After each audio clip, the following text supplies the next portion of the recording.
ओम नमो भगवते वासुदेवाय नमः। हरे कृष्णा। माघ मास के कृष्ण पक्ष में आने वाली एकादशी है शततिला एकादशी। व्रत के विधान के विषय में पुलस्त्य ऋषि ने एक बार गलभ्य ऋषि को बताया था। ऋषि कहते हैं कि माघ का महीना बहुत ही पावन और पवित्र होता है। इस मास में व्रत और तप का विशेष महत्व है। इस मास में कृष्ण पक्ष में आने वाली एकादशी को शततिला एकादशी कहते हैं। शततिला एकादशी के दिन मनुष्य को भगवान विष्णु के निमित्त व्रत रखना चाहिए।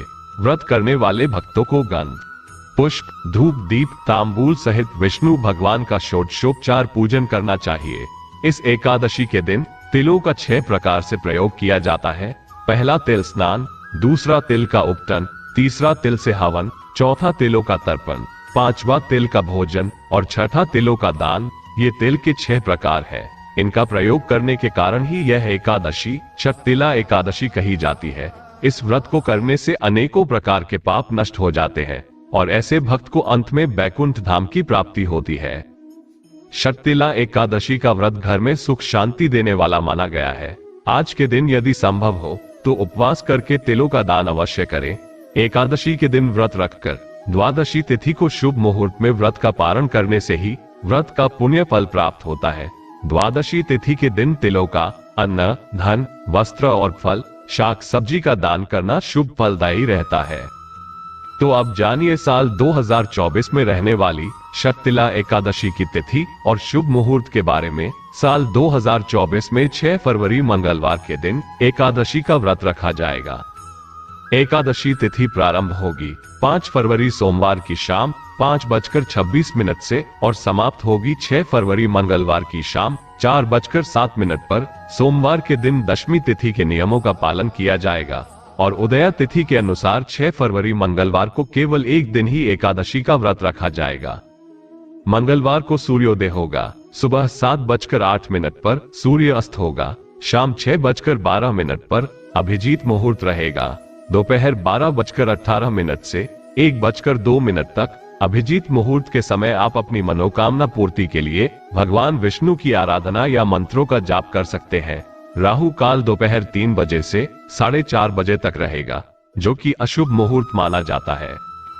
द्वादशी तिथि प्रारंभ होगी 6 फरवरी मंगलवार की शाम 4:08 से और 7 फरवरी बुधवार की दोपहर 2:02 पर। द्वादशी तिथि समाप्त हो जाएगी। इस बार द्वादशी तिथि को बहुत ही शुभ मुहूर्त बन रहे हैं। इस दिन सूर्योदय होगा सुबह 7:08 पर और सूर्यास्त होगा शाम 6:13 पर। शुभ योग में वज्र योग सुबह 6:08 तक रहेगा और उसके बाद में सिद्धि योग सारा दिन रहने वाला है। इस तरह से सिद्धि योग में यदि आप पूजा करते हैं, तिल का दान, तिल से हवन करते हैं, निर्धन जरूरतमंद लोगों को कुछ न कुछ दान की सामग्री देते हैं, तो उसका कई गुना पुण्य आपको प्राप्त होगा और आपकी मनोकामना भी अवश्य ही पूर्ण होंगी। इस दिन राहुकाल दोपहर 12 बजे से 1:30 बजे तक रहेगा। व्रत का पारण किया जाएगा 7 फरवरी बुधवार को सुबह 7:08 से 9:50 के अंदर अंदर। अगर व्रत का पारण शुभ मुहूर्त में नहीं किया जाता है तो व्रत अधूरा रहता है। इसलिए शुभ मुहूर्त में ही एकादशी का उपवास खोलना चाहिए। भगवान को आप जब भी भोग लगाते हैं उसमें तुलसी की पत्तियां अवश्य ही रखें। व्रत रखने वाले भक्तों को एकादशी के दिन तिलों का सेवन नहीं करना चाहिए, लेकिन द्वादशी तिथि को आप तिल से बने हुए मिठाई या व्यंजन भगवान को अर्पित करके या फिर तुलसी पत्र से अपना व्रत खोल सकते हैं। उन्हीं को प्रसाद रूप में ग्रहण कर सकते हैं।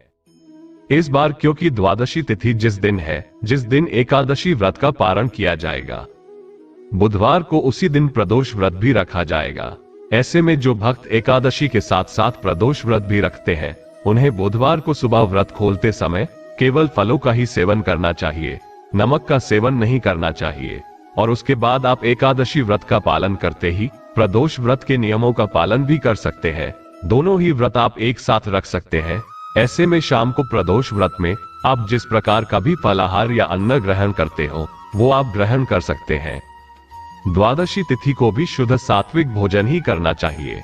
लहसुन प्याज का सेवन नहीं करना चाहिए। एकादशी के दिन चावल या चावल से बनी हुई वस्तुओं का पूरी तरह से त्याग किया जाता है।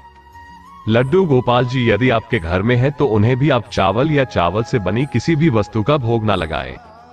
दशमी तिथि के दिन ही तुलसी की पत्तियां भी तोड़कर रख ली जाती है, क्योंकि एकादशी के दिन तुलसी जी को छूना या तुलसी की पत्तियां तोड़ना पाप माना जाता है। शततिला एकादशी के दिन आप हमारे चैनल पर कथा भी जरूर सुनिएगा। उम्मीद है आज की ये जानकारी आपको पसंद आई होगी।